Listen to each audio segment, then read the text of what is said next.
Prvo vprašanje danes je vezano na hiperbarično komoro oziroma terapijo s kisikom v komori. Prosila bi za nasvet, kakšna vrsta dihanja je najboljša pri terapiji s kisikom v komori, kjer se vdihava 100% kisik pod pritiskom kot v vodi na globini 15 metrov. Enako dolg vdih in izdih ali daljši izdih kot vdih oziroma obratno.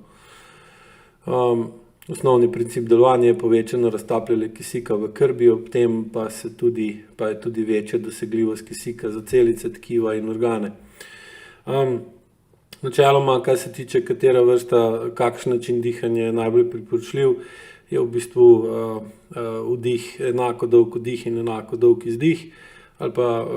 če lahko prenesete vedno bolj sproščeno telo, ali pa če lahko prenesete posledice vedno bolj sproščenega telesa, potem pa je primerno dihanje, kjer postopoma podaljšujete tako dolžino vdiha kot dolžino izdiha. Težava, ki tukaj lahko nastane, je ta, da povečana koncentracija kisika v krvi in s tem povezano tudi v tkivu poveča produkcijo življenjske energije v tkivih oziroma v mišičnem sistemu in potem lahko taka oseba zaradi dviga življenjske energije, ne pa tudi sočasnega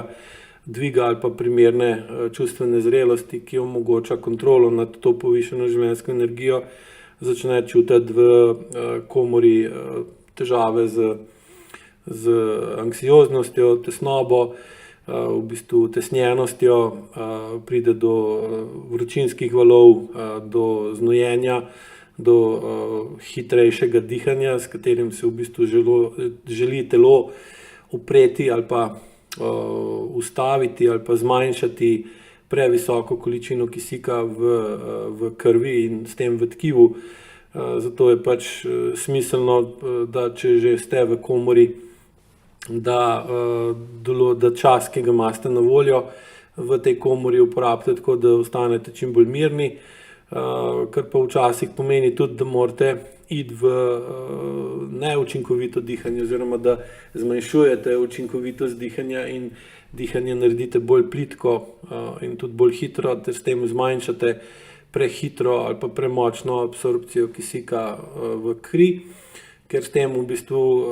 kontrolirate produkcijo življenjske energije in s tem zmanjšate nemirnost in tesnobo, ki se lahko v komori zgodi. To je v bistvu, kar se tiče dihanja ali pa na kakšen način je najboljše dihati pri kisiku, v kisikovi komori. Načeloma je pa pametno razmišljati tudi v smer, kako pa boste dihali potem, ko boste bili izven te komore, se pravi v vsakdanjem življenju, ter v bistvu je pametno proučiti in spoznati Borov efekt. To je proces, ki določa absorpcijo kisika v tkiva in se ravna po tem, koliko ima oseba na določenem delu krvnega obtoka v določenem tkivu CO2-ja. In več, ko je CO2-ja v določenem tkivu, bolj se tam izloča kisik iz krvi in gre v tkivo, kjer CO2 zamenja kisik. Kisik se pa potem skozi Krebsov cikel spremeni v življenjsko energijo in v CO2. Tako da lahko tudi, ko niste v kisikovi komori, se učite, kako poskrbeti, da več kisika iz krvi pride v tkivo in s tem v bistvu izboljšate prekrvavljenost oziroma oskrbo kisika ali pa razmerje med kisikom in CO2-jem v določenem tkivu, kar pa vsekakor koristno in pozitivno vpliva na delovanje samega organizma. Pri tem pa seveda je treba poudariti tudi to, da vedno obstaja utemeljen razlog, zakaj oseba ne more dobiti dovolj kisika v tkivo, ko diha normalno koncentracijo kisika v zraku, ki ga imamo okrog nas, se pravi 20% mešanca. In glavni razlog, da je kisika v tkivu premalo, se pravi, je potreba potem, da se življenjska energija skozi Krebsov cikel proizvaja neoptimalno, se pravi bolj anaerobno kot aerobno, zaradi tega, ker če življenjsko energijo proizvajamo bolj anaerobno, imamo manj in v takem primeru lažje kontroliramo čustva, čustvene odzive, občutke, senzacije, zavedanje samega sebe, zavedanje okolja, v katerem smo. Se pravi, drugače povedano, če zmanjšate količino kisika v krvi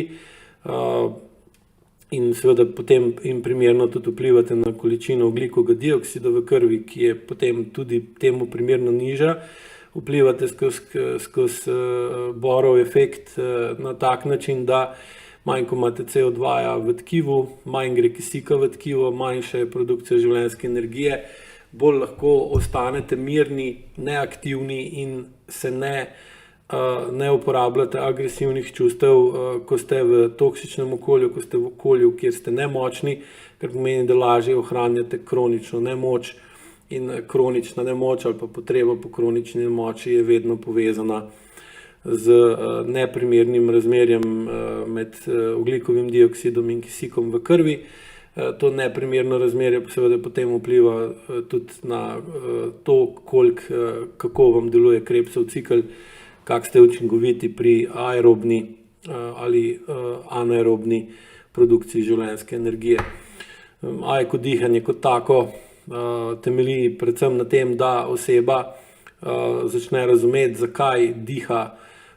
na takšen način, da ne dobi dovolj kisika v svoje telo, oziroma da 20% mešanico med kisika, ki jo vdihujemo v normalnem zraku, ni zadost močna, da bi lahko se oseba počutila normalno, zdravo, močno.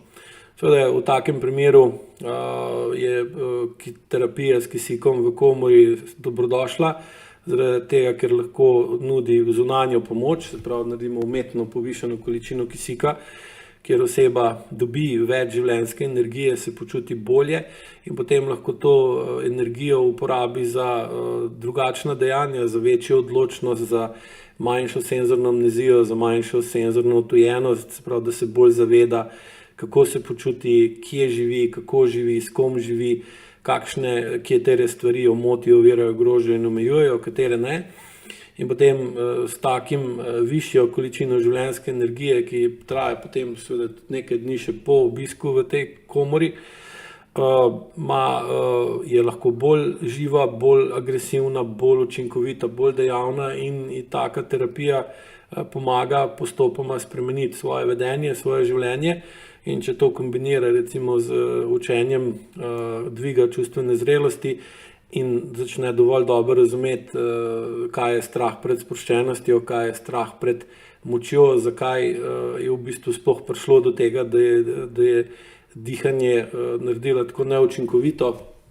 da z 20% kisik v zraku ni dovolj za normalno funkcijo,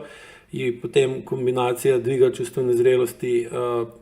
povečana učinkovitost in pravilnost uporabe agresivnih čustev in terapija s kisikom v komori omogoča, da se postavi na svoje noge, da bolj jasno določi odnose, v katerih je in gre postopoma iz kronične nemoči in bolj, ko gre ven iz kronične nemoči, lahko tudi v normalnem ozračju z 20% kisikom deluje dovolj dinamično, da je takrat, ko je potrebno, močna in čuti, da ima energije, da je živa, takrat, ko so pa stvari urejene ali pa potrebno biti umirjen ali pasiven, je pa pač lahko to količino energije zmanjša in se s tem dinamično prilagaja vsakdanjem okolju in vedenju, ter s tem v bistvu povečuje čustveno učinkovitost in s tem zmanjšuje podlago in vzroke za kronično stanje.